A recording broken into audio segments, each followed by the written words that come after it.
Sa mga hindi nakakaalam, dumaan si Rosana Roses sa maraming pagsubok, nalulong sa bisyo, na pariwara.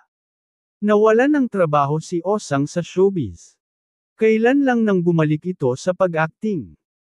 Kaya naman, maiiyak ka talaga sa kwento ni Rosana Roses na hiniling niya sa Diyos noong 2016, na mapanood sana siya sa dalawang magkasunod na teleserye. Pagkalipas ng 8 taon ay natupad naman ang wish at dasal ng premyadong aktres kaya naman tuwang-tuwa siya. Pinadalhan raw ng voice message, mga 2016 hanggang 2017 merong dalawang teleseryeng magkasunod. Sa dalawang teleseryeng panghapon, nandoon si Cherry Pie Picache, so, napadasal ako, Lord bigay mo lang sa akin kahit isa lang ng trabaho niya, happy na ako.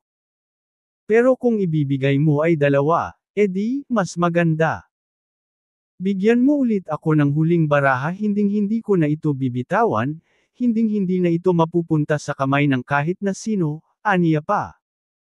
Ayon kay Osang, ngayon pa lang niya ibinigay yung dalawa, Batang Quiapo at Sagrado, na magkasunod makikita ang mukha ko.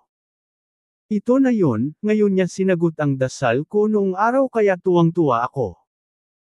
Alam mo yung ramdam mo yung blessings niya tapos pinapadaan niya sa ibang tao, ito nga kay Coco.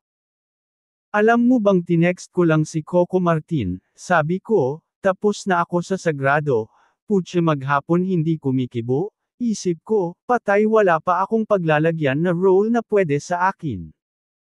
So, nagpamasahe ako, nagpa-ventosa ako, maya-maya tumatawag na staff ni Coco, gusto ko nang umiyak sa tuwa. May nagmamasahe sa akin kaya hindi ko alam kung ano ang i-art ko. Tuwang-tuwa ako kasi nung oras na yun, sinabihan akong bukas na ang taping mo. Isipin mo yun kung ano ang mararamdaman ko, di ba?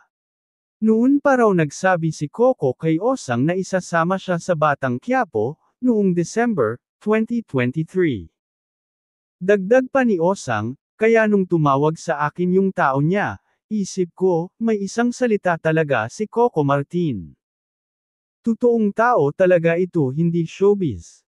Pag may binitiwan siyang salita, asahan mo parang batas yun na nasusunod. Masayang tinig ng aktres sa pamamagitan ng ipinadalang audio.